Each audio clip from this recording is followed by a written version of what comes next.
to go ahead and move on to the next thing, which is going to talk more on like the questioning of the U.S. economy and is it going down or is it going up? And the biggest concern that I wanted to address is inflation and the economic instability within the U.S. And I have my notes on the side, so I'm going off shit.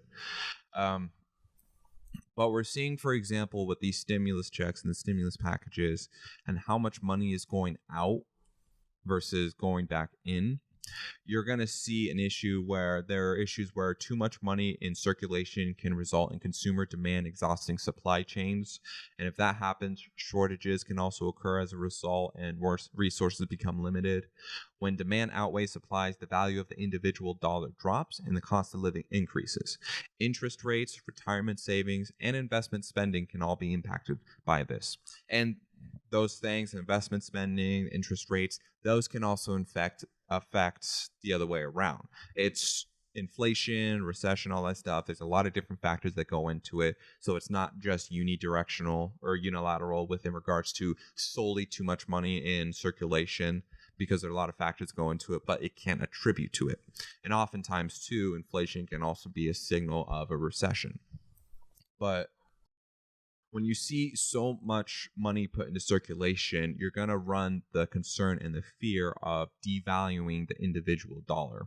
Well, what happens with that is you start to, when you devalue the dollar, basically what the money that you have now will become worth less, and the resources and the products that you need to acquire to sustain a healthy living will go up. So, like, for example, Germany after World War I, they got hit with such a horrible depression that their currency value was worth more as fire. Like, literally, history books, there were images where it showed families with massive wheelbarrows full of straight cash in the whatever the currency in Germany is called, and they were just using it as burning for fire. Now, obviously, that was during the time of the Depression, during world wars, and there's a lot more extreme things that happened back then. But you can't take away the lessons and the minute details that attribute back and forth.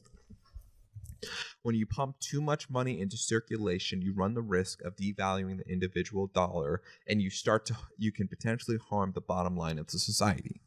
Typically, when the inflation occurs, the people that are on the short end of the stick is the middle and lower class. And it only increases the cost of living. So because so much money is put into circulation, it's going to start exacerbating the supply chains. In order for the supply chains to be able to accommodate it, they're going to have to raise prices to accommodate the demand. And then that's going to result in potentially the dollar devaluing, affecting interest rates, investment spending. And like one of the details that I had read in regards to that is when heavy inflation or hyperinflation occurs, your retirement savings and everything could go from something that'll set you for life to something that'll be absolutely worthless. So we have to watch how much money we pump into circulation and how things go, because you also see with the stimulus checks are great to help assist people and everything, to allow them to catch up. But also, guess what? $1,200 isn't going to last people very long. It's a band-aid on a bigger issue. But there's only so much that they could do to help benefit us and so on. I don't know where I'm getting with that, so I'll just move on from it. But essentially, when you pump too much money into circulation, it'll harm us, the average Joe, the working class.